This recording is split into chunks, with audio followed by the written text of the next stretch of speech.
Akhil Bharatiya Congress committee ने प्रवक्ता और वरिष्ठ अधिवक्ता अभिषेक मनु सिंघवी को चौथी बार राज्यसभा भेजने के लिए हिमाचल से प्रत्याशी बनाया है। सिंघवी ने विधानसभा सचिवालय में नामांकन पत्र दाखिल किया। इस दौरान मुख्यमंत्री सुखविंदर सिंह सुक्खू, प्रदेश प्रभारी राजीव शुक्ल व कांग्रेस प्रदेश अध्यक्ष प्रतिभा सिंह मौजूद रही। भाजपा ने नड्डा को गुजरात से पार्टी प्रत्याशी घोषित किया है। नड्डा का हिमाचल से बतौर राज्यसभा सांसद 6 साल का कार्यकाल 2 अप्रैल को पूरा हो रहा है। नामांकन पत्र दाखिल करने के बाद अभिषेक मनु सिंघवी ने कहा कि उनका हिमाचल से नाता है। कांग्रेस पार्टी ने उनको यहां से राज्यसभा भेजने का निर्णय लिया है। इसके लिए वो आलाकमान का धन्यवाद करते हैं। चुनावी बॉन्ड योजना को रद्द करने पर अभिषेक मनु सिंघवी ने कहा कि इसका लाभ बीजेपी को होता रहा है। ये बात वो रिकॉर्ड के आधार पर कह रहे हैं। सुप्रीम कोर्ट का फैसला देर से आया है, लेकिन सही फैसला आया है, इसका स्वागत करता हूं। मुख्यमंत्री सुखविंदर सिंह सुक्खू ने कांग्रेस के उम्मीदवार को जीत का दावा करते हुए कहा कि इससे पहले भी विपक्ष की तरफ से नामांकन पत्र भरे जाते रहे हैं, लेकिन बहुमत कांग्रेस के साथ है, इसलिए अभिषेक मनु सिंघवी का विजयी होना तय है। मेरे लिए बहुत हर्ष का मौका है, उल्लास है।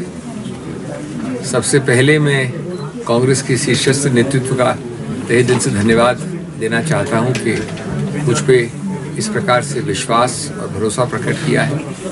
माननीय कांग्रेस अध्यक्ष, माननीय पूर्व कांग्रेस अध्यक्ष राहुल गांधी जी, माननीय पूर्व कांग्रेस अध्यक्ष सोनिया गांधी जी और जो भी शीर्षस्थ नेतृत्व है इस पार्टी का। दूसरा, मुझे विशेष रूप से हर्ष है इस बात का कि मैं इस सुंदर सुहावने प्रदेश से अपना फॉर्म भरा है। जैसा मैंने कल कहा कि यहाँ के लोगों, ये प्रदेश छोटा है लेकिन यहाँ के लोगों का हृदय विराट है, बड़ा है।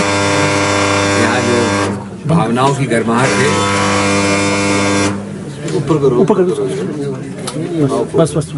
यहाँ सर्दी जरूर पड़ती है लेकिन भावनाओं की गर्माहट है। नंबर 3, सभी यहाँ मेरे साथ बैठे हैं, कई मेरे कॉलीग्स हैं कांग्रेस वर्किंग कमेटी में। माननीय मुख्यमंत्री के नेतृत्व में कांग्रेस एक बहुत विशेष रूप से वापस आई है इस प्रदेश में और आप देख रहे हैं दिन प्रतिदिन कितना सकारात्मक ठोस काम हो रहा है। इसलिए मैं उसी दिशा और गति के साथ उसमें अपना योगदान जोड़ना चाहूँगा अगर मैं और जब मैं चुनावित हुआ।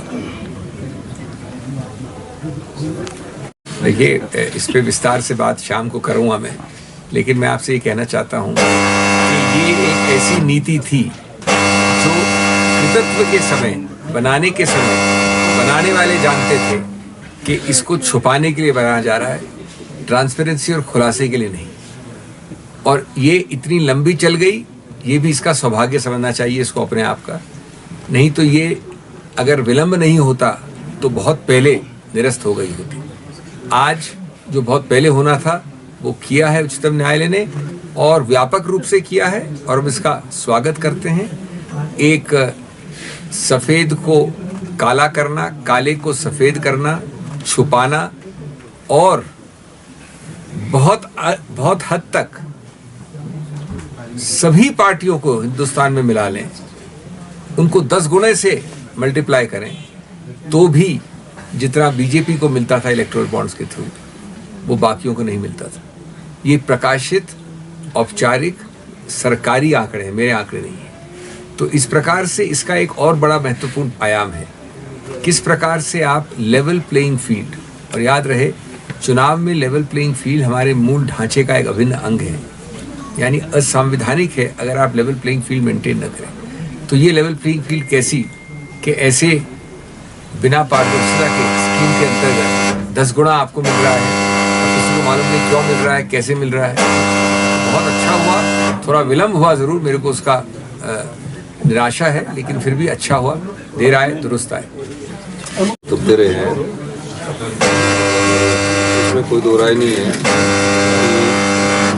कि जो भी उम्मीदवार उतरते हैं एक फॉर्मेलिटी के तौर पर भी उतरते रहे हैं। एक समय कांग्रेस पार्टी ने भी मेजॉरिटी ना होते हुए हमारे अमरनाथ बजवाड़ी जी को उतारा था और मेजॉरिटी कांग्रेस पार्टी के पास है।